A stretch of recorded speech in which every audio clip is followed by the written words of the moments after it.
इसलिए नए साल की शुरुआत, और बिना यीशु के नाम से दुनिया में कुछ हो ही नहीं सकता। उसका कारण, आज अगर आप बैंक में जाएं, कल जाएं, परसों जाएं और ये अंग्रेजी तारीख ना डालें, तो क्या बैंक से पैसा निकल आएगा आपका? है? और आजकल दूसरा खुदा तो क्या है? पैसा है नहीं है? किसी ने बोला है, पैसे के विषय में बोला कि पैसा खुदा नहीं है, लेकिन किसी ने दूसरे से पीछे से बोला खुदा ही कसम खुदा से कम भी नहीं है?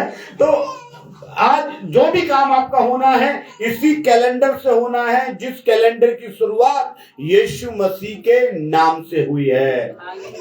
आज यीशु मसीह का नाम, मेरे वाइफ के स्टाफ में किसी ने पूछा आप नए साल पर चर्च क्यों लगाते हैं? मेरी वाइफ ने उत्तर दिया क्योंकि यीशु मसीह का नाम रखा गया। हालेलुया। उसकी कोई आधिकारिक पुष्टि मैं नहीं करता हूं कि ये बात बिल्कुल सत्य है, लेकिन नया साल कैलेंडर जो शुरुआत होती है वो 8वें दिन से होती है, और 8वें दिन यीशु मसीह का नाम रखा गया। और हम कहते हैं ना, उसे वो नाम दिया जो सब नामों में श्रेष्ठ है। यीशु मसीह को कौन सा नाम दिया? फिलिप्पियों में लिखा हुआ है, उसे वो नाम दिया गया जो सब नामों में श्रेष्ठ है। चाहे पृथ्वी पर, चाहे पृथ्वी के ऊपर, चाहे नीचे, सब यीशु के नाम से घुटने टेकते हैं, क्योंकि उसके बिना नाम के कुछ होता नहीं है। हालेलुया। अगर तारीख इधर से उधर हो जाए ना तो गड़बड़ हो जाएगा। इसलिए यीशु मसीह का जन्म का एक तारीख मुकर्रर हो गया है, चाहे सही है चाहे गलत है वो प्रभु जानता है, लेकिन 25 दिसंबर एक आधिकारिक रख गया है, तो 25 दिसंबर ही रिपीट में आएगा। ऐसा नहीं है इस महीने तो अक्टूबर में पड़ गया, अगले महीने नवंबर में पड़ जाएगा, ऐसा है ना। औरों के अगर आप देखेंगे तो इस महीने अगले महीने कहीं और पड़ जाएगा।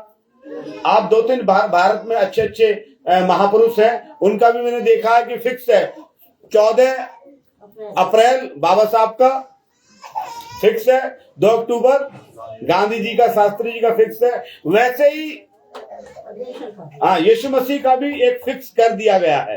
हालेलुया। लेकिन मैं इन सब बातों पर नहीं जा रहा, मैं एक बात बताना चाहता हूं नए साल के विषय में। कुछ 5 बातें बता रहा हूं। पहली बात, नए साल पर पुराने ऐदनामे में देखा जाए तो एक नरसिंगा फूका जाता था कि युद्ध के लिए अपने आप को तैयार करो। हालेलुया। और वो युद्ध क्या है? आप अपने परिवार के लिए ही युद्ध करना है, परिवार के लिए चिंता करना है। हालेलुया। लेकिन कुछ वचन निकालेंगे हम। फिलिपियों की किताब उसका 3 अध्याय उसका 13 वचन पढ़े। फिलिपियों 3 का 13 पढ़े कोई। फिलिपियों 3 का 13। हे भाइयों मेरी भावना यह नहीं कि मैं पकड़ चुका हूँ, परंतु केवल यह एक काम करता हूँ कि जो बातें पीछे रह गई उनको भूलकर आगे की बातों की ओर बढ़ता हुआ। बस ऐसा लिखा हुआ है। और इस बात को मैं कुछ पॉइंट बता रहा हूँ। पहली बात, पिछले साल क्या हुआ क्या नहीं हुआ, पहले कौन आपका दुश्मन था, क्या था, उन सब बातों को भूलकर हमें आगे की ओर बढ़ना है। हालेलुया। अगर पुरानी बातों को लिए रहोगे तो आगे नहीं बढ़ पाओगे। इसलिए पुराना साल में बहुत दुख भी हुआ, बहुत खुशी भी हुआ। मेरे साथ तो बहुत अच्छा भी हुआ, बहुत बुरा भी हुआ। बुरा हुआ, परमेश्वर के महान दास पास्टर पॉल मसीह संसार को छोड़कर चले गए। अच्छा ये हुआ कि मैंने मकान बनाया। हालेलुया। लेकिन अच्छा और बुरा सब कुछ बातों को त्याग कर आगे बढ़ना है हमें। हालेलुया। अब इन सब बातों को सोचते रहोगे तो आगे नहीं बढ़ पाओगे। आपके किससे दुश्मनी है, किसी को सलाम करना है नहीं करना है, किससे क्या करना है, इन सब बातों पर ध्यान। अब आगे 2026 में आपको क्या करना है इसको सोचना है। लिखा है, हे भाइयों मेरी भावना ये नहीं कि मैं प्राप्त कर चुका हूं, परंतु एक काम करता हूं, जो बातें पीछे रह गई उनको भूलकर आगे की ओर बढ़ना है आपको। हालेलुया। आप बढ़ना चाहते हैं, घटना चाहते हैं? तो बढ़ने के लिए क्या करना पड़ेगा? पीछे की बातों को त्यागना पड़ेगा। हालेलुया। पहला पॉइंट। नंबर 2 बात हम देखेंगे आगे 13 में लिखा हुआ है, 14 पढ़ेंगे। निशाने की ओर दौड़ा चला जाता हूँ, निशाने की ओर दौड़ा चला जाता हूँ, ताकि वह इनाम पाऊँ, ताकि वह इनाम पाऊँ, जिसके लिए परमेश्वर ने मुझे मसीह यीशु में ऊपर बुलाया है। वह इनाम। अब हमें क्या करना है? पहला काम पीछे की बातों को त्यागना है। नंबर 2 लक्ष्य का पीछा करना है। हालेलुया। लिखा हुआ है 14 में, निशाने की ओर दौड़ा चला जाता हूँ। हालेलुया। मैं भी बीते दिनों कई लोगों से बातें कर रहा था। एक मैंने बहन से बातें किया, कितने पैसे कमाती है तुम, तुम्हारा आदमी क्या कमाता है। अब लोग पादरी साहब को बताने में खतराते हैं कि कहीं देना ना पड़ जाए। हाँ, पैसा कुछ ना, पैसा दाल रोटी चल रही है। मैंने बोला दाल रोटी में से आप अपना पैसा बचाओ, मुझे मत बताओ कितना है। कोशिश करो आपका 50% बचना चाहिए। हालेलुया। कल भी मेरी फोन से एक बहन से बात हो रही थी और वो बहन अपनी उम्र बता रही थी कि पैसा मेरी इतनी उम्र हो गई है और ये कुछ नहीं हो रहा, कुछ नहीं हो रहा, कुछ नहीं हो रहा, कुछ नहीं हो रहा। मैंने बोला तुम भी पढ़े लिखे, तुम्हारा आदमी भी पढ़ा लिखा है, दोनों में से एक काम करो, ये इस साल सोचो कि मुझे बच्चों के लिए कुछ ना कुछ इकट्ठा करना है। हालेलुया। बच्चों का भविष्य बनाने की चिंता आपको है, लेकिन बच्चों के लिए आज तक आपने कुछ 1 रुपए इकट्ठा नहीं किया। हालेलुया। आप इस साल लक्ष्य बनाओ। आपका लक्ष्य क्या है? आपके परिवार के लिए क्या है? आपके पास 1 कमरा है, 2 कमरा बनाने का लक्ष्य करो। आपको अपना बच्चों को शादी करने का लक्ष्य करो। आपको अपने बच्चों को अच्छी एजुकेशन दिलाने का एक लक्ष्य करो। आपको एक लक्ष्य करना है। हालेलुया। Praise the Lord. एक लक्ष्य और करना है। उसके अलावा बहुत से लोग मैं देख रहा हूँ 3 साल हो गया, 4 साल हो गया, 5 साल हो गया इधर आते आते। उनसे बोलो उनके घर पे जाके गाना गाओ, कोई गीत गाइए, आप सिस्टर कोई गीत गाइए, पैसा आप ही गाओ। हम तो गाते ही रहते हैं भाई, तुम गाओ। वो गाना नहीं सीखा, 3 साल हो गया, 4 साल हो गया। इस साल लक्ष्य बनाइए प्रभु के लिए, कम से कम हम 10 गाने तो सीखेंगे कि बिना देखे गा सके। अगर किसी से पूछे, बहुत लोग कई सालों से आ रहे हैं हमारे यहाँ आते, कई कई बाहर भी जाते हैं, लेकिन आज तक उनको कुछ भी आता नहीं है। इसीलिए दूसरे लोग, विरोधी लोग उन पर हावी हो जाते हैं। हालेलुया। एक लक्ष्य और है। मैं 5 पॉइंट को मैं 3 पॉइंट में खत्म कर रहा हूं। एक लक्ष्य और करना है, पूरी बाइबल को आपको साल भर में पढ़ना है। हालेलुया। पूरी बाइबल को आपको क्या करना है? पढ़ना है। कितने लोग वायदा करते हैं कि आज पूरी बाइबल को खत्म करेंगे, उत्पत्ति से लेकर प्रकाशित वाक्य तक पूरा खत्म करना है। जो नहीं आता आपको समझ में, आप मुझसे पूछें।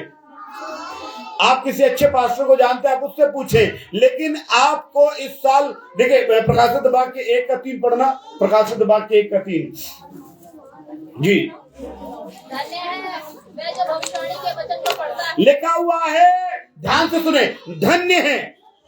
धन्य है, क्या लिखा है? धन्य है। धन्य किसे बोलते हैं? धन्य, हेलो, धन्य किसे बोलेंगे? धन्य लिखा हुआ है कि धन्य है वो भविष्यवाणी के वचन को पढ़ता है, जो बाइबल के वचन, जो भविष्यवाणी आने वाले 26 में क्या होने वाला है, इन सब वचनों को पढ़ता है, वो धन्य है। आप इस साल कितने लोग धन्य होना चाहते हैं? धन्य का मतलब इंग्लिश में कहते हैं ब्लेसिंग, हिंदी में कहते हैं आशीष, उर्दू में कहेंगे बरकत। बरकत से कितने लोग बढ़ना चाहते हैं? धन्यता से कितने लोग बढ़ना चाहते हैं? ब्लेसिंग से कितने लोग बढ़ना चाहते हैं? और ब्लेसिंग उसी को मिलेगी इस साल। पढ़ो दोबारा। जो इस वचन को पढ़ेगा और जो सुनेगा, जो पढ़ नहीं सकता वो सुनेगा, और जो इसकी बातों को मानेगा। 3 बात, पढ़ो, सुनो, मानो। हालेलुया। इस साल क्या करना है? पढ़ना है, सुनना है और मानना है। हालेलुया। कल मैं एक जगह गया मैं कल, तो किसी दुकान पे था। हालेलुया। तो वहां पर एक कोई व्यक्ति आया, वो अन्य धर्म का था। वो आया तो कुछ बात चलने लगी नहाने की। आप ध्यान से सुनना। जब नहाने की बात चलने लगी तो उसने उनको बोला तुम्हारे फलाने पारे में, मतलब वो मुस्लिम शायद, उससे कहा तुम्हारे पारे में लिखा हुआ है कि बिना नहाए खाना तो शैतान का खाना है। तो उसने बोला अच्छा कहाँ लिखा है? कि फलाने पारे में। तो मैंने उससे बोला, मैंने कहा भाई तुमने क्या है वो कुरान पढ़ी हुई है? तो अरे भाई साहब पढ़ने में क्या बुराई है? मैंने अच्छा नहीं कोई बुराई है कि सब धार्मिक पुस्तक पढ़नी चाहिए। मैंने बोला ले इसे ही पढ़ है। तो कह रहा भाई साहब इसका तो बड़ा विरोध है, इसको तो पढ़ने से हम ईसाई हो जाएंगे। मैंने बोला ये जादूगरी की किताब है, इसको पढ़ने से तू घबरा रहा? Hallelujah hallelujah. मैं तू कह रहा है सब किताब पढ़नी चाहिए तो इससे भी पढ़। और कहने का मतलब मैं बताना चाहता हूं क्योंकि लोग डर रहे हैं, क्योंकि इसको पढ़ लेंगे तो उनको आंखें खुल जाएंगी। Hallelujah hallelujah. इसलिए मेरे प्रियो मैं बताना हूं, इस वचन को आप पढ़ोगे आपकी आंखें खुलेंगी तो दूसरों को जवाब दोगे। आप पढ़ो। एक बात फायदा और बताऊं पढ़ने से, तो अभी हाँ, अगर आपके घर में तंत्र मंत्र जादू टोना, या आपको लगता है कि आपके ऊपर किसी ने कुछ कर दिया है, आपको लगता है आपके ऊपर कोई बीमारी हावी हो रही है, आपको लगता है किसी ने कोई तांत्रिक क्रिया करी है, कोई भगत आपके ऊपर कुछ ना कुछ कर रहा है, एक काम करना पड़ेगा आपको। इसे तेज आवाज में तेज पढ़ो रोज सुबह उठ के। ऐसे मनी मन मत पढ़ो, ऐसे नहीं, तेज आवाज में पढ़ो। कैसे पढ़ो? तेज आवाज में पढ़ो। और जो कमरे बंद रहते हैं वहां जाके ज्यादा पढ़ो। जो कमरे बंद रहते हैं अंधेरे वहां जाके ज्यादा पढ़ो, क्योंकि वचन से शैतान भागता है। हालेलुया। ठीक है, तो आपको लक्ष्य का पीछा करना, एक लक्ष्य ये भी बनाना है कि इस साल वचन को हमें पूरा पढ़ना है, और खत्म हो जाए तो दोबारा फिर शुरू करना है, और पूरे साल तक 31 तक 3 बार 4 बार 5 बार कितनी बार पढ़ सकते हैं ये आपके ऊपर डिपेंड करता है। Hallelujah hallelujah. ठीक है, एक वचन और पढ़ना है, भजन संहिता 119 अध्याय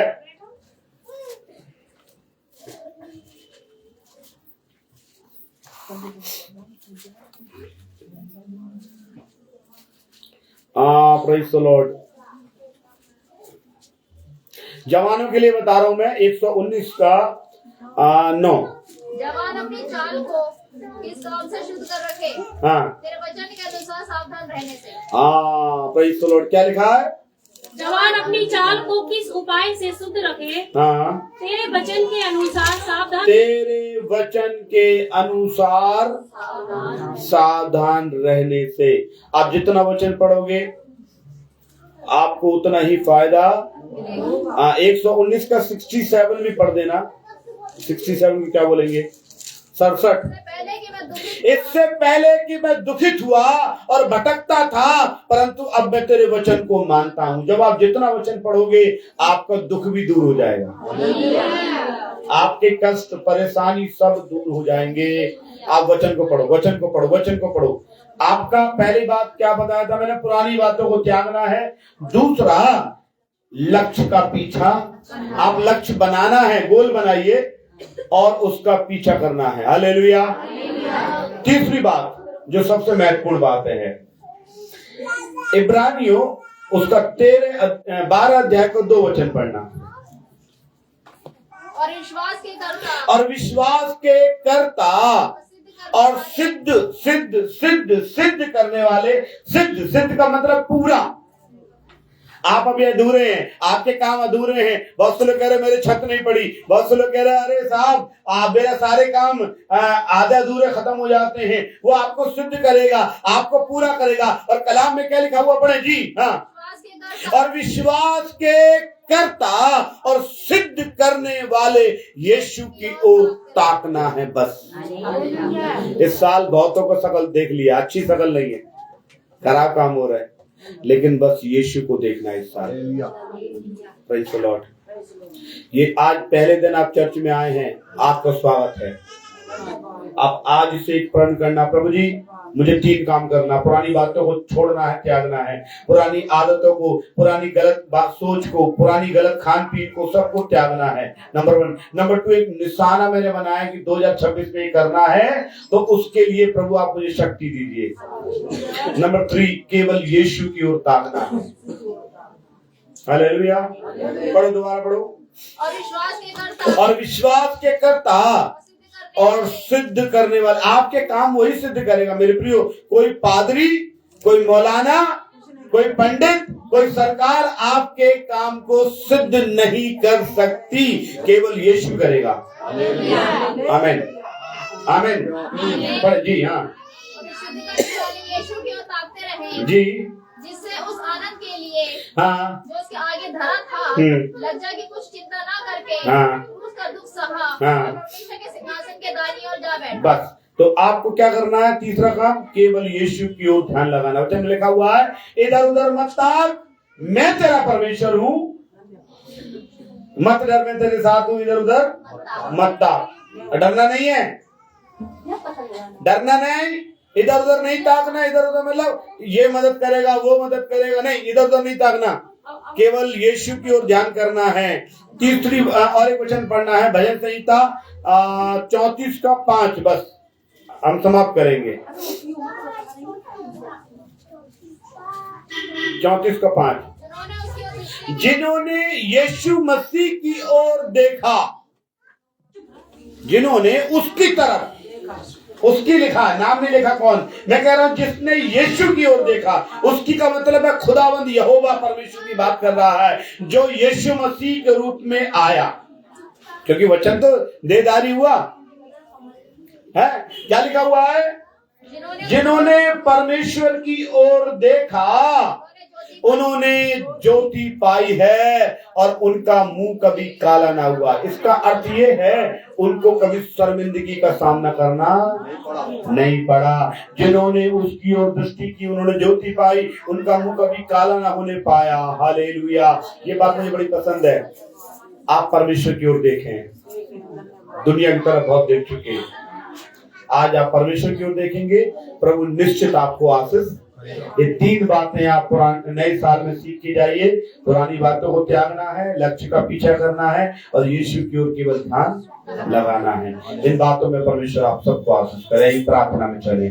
ओ स्तुति हो प्रभु जी पिता, हम यीशु के नाम से प्रार्थना करते हैं, जितने लोग इन वचनों पर ध्यान लगाते हैं, सुनते हैं, ध्यान करते हैं, मनन करते हैं, प्रभु प्रत्येक पर, सुनने वाले और देखने वाले पर को आशीष कर दो।